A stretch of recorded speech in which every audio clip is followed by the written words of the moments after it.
ওয়ালাইকুম রহমতুল্লাহি ওয়া বারাকাতুহু। আশা করি সকলে ভালো আছেন। আলহামদুলিল্লাহ, আপনাদের দোয়াতে আমিও ভালো আছি।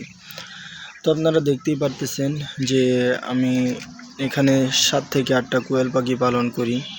আগামীকাল বৃষ্টি হওয়ার কারণে খোপটা এমনভাবে ভিজে গিয়েছে যে আমি এখানে কিন্তু কিছু কাঠের ভুসি দিয়েছিলাম, এগুলো ভিজে একেবারে নাজেহাল অবস্থা। তো এখন এটা আমি পরিষ্কার করব। তার জন্য আমার সর্বপ্রথম করণীয় হচ্ছে আগে কোয়েল পাখিগুলোকে আমাকে বের করতে হবে। বের করার পর এই খোপগুলো আমাকে পরিষ্কার করতে হবে।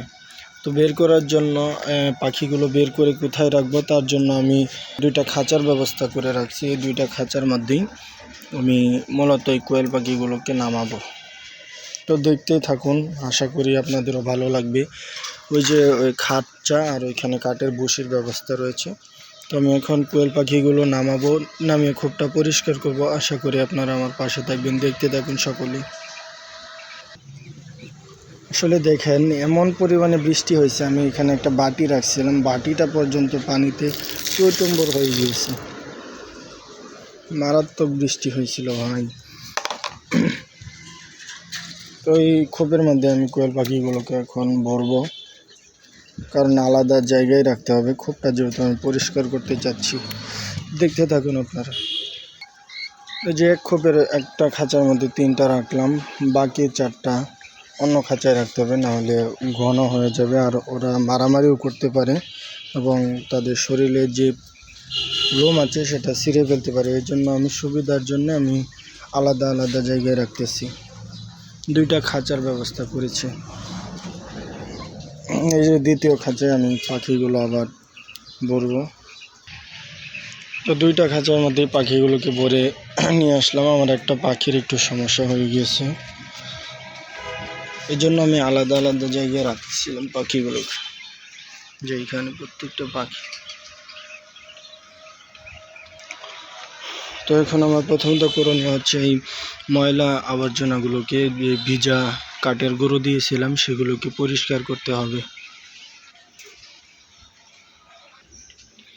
যেহেতু এগুলো একেবারে ভিজে গিয়েছিল, সেই জন্য এটা ঝাড়ু দিয়ে সম্ভব নয়। আমি ছেনি ব্যবহার করতেছি, কেননা একদম পুরোপুরি ভিজে গিয়েছে। ছেনি দিয়ে এগুলো আমি তুলে তারপর এটা পরিষ্কার করে আবার নতুনভাবে কাঠের গুঁড়ো বিছিয়ে দেব।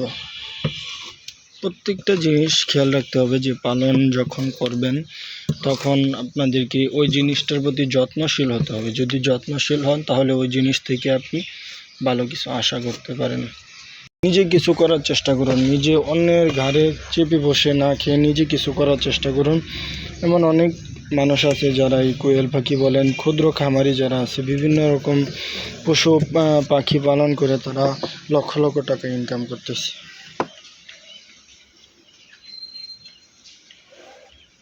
তো এখন এটা ঝাড়ু দিয়ে বের করে ফেলবো, তারপর পুনরায় আমি নতুন কাঠের ভুসি দিয়ে দিব।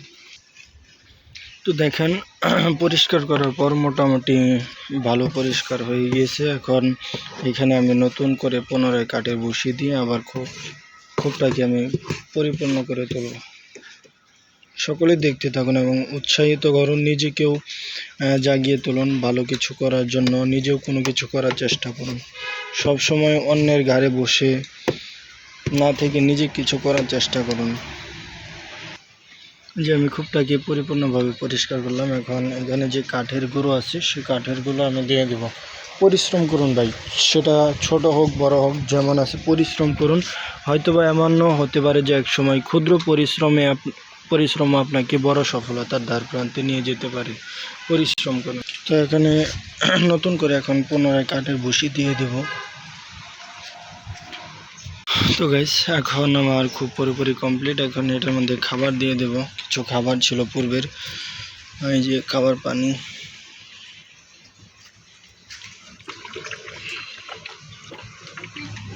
এখানে এটার মধ্যে আমি আমার কোয়েল পাখিগুলোকে ছেড়ে দিব। খাবার খুব পুরোপুরি কমপ্লিট। এখন কোয়েল পাখিগুলোকে আবার পুনরায় ছেড়ে দিব।